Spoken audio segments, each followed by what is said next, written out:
The most commonly used immobilisation into thoracic extension is using the foam roller.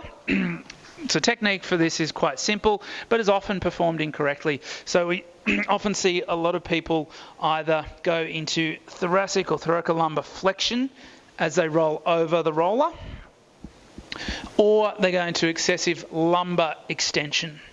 So from here, the thoracic spine doesn't really move, but they're getting a lot of arching through the lower back.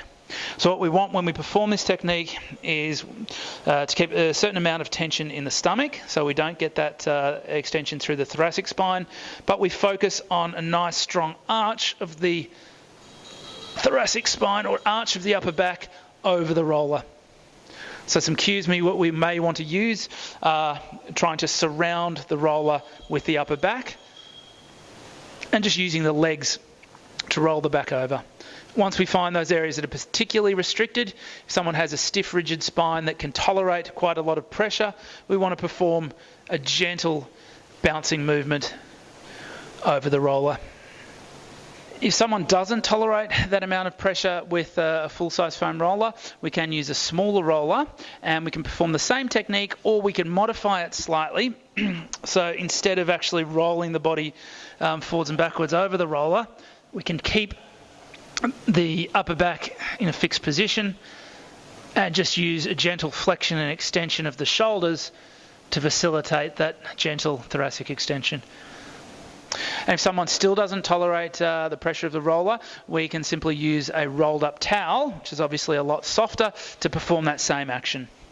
So with the mid-back in contact with the towel and the head resting on the floor, perform that flexion extension of the shoulders to facilitate the thoracic extension.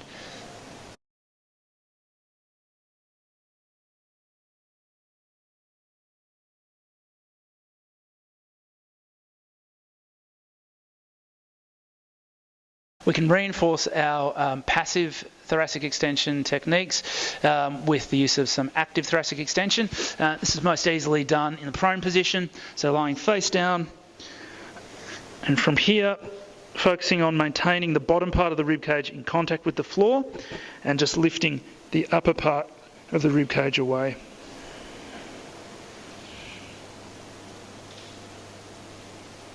Another position where we can perform an active thoracic extension is up against the wall, and this also incorporates some shoulder flexion at the same time. So basically hands clasped behind the head, elbows in front, placing the elbows up against the wall, and then from there try and lower the hips down, keeping the tummy nice and tight so we're not extending the lower back, and then try and get that upper back extension from there. That we can perform an active thoracic extension in is over the bench, and we can do this again in combination with some shoulder flexion, basically holding onto a pole, elbows in contact with the bench, and from there moving the hips back and then attempting to bend the elbows and bring the pole closer to the body. Again, making sure that we're not arching the back and moving from the lumbar spine, keeping the abs nice and tight, so isolating that movement to the thoracic spine.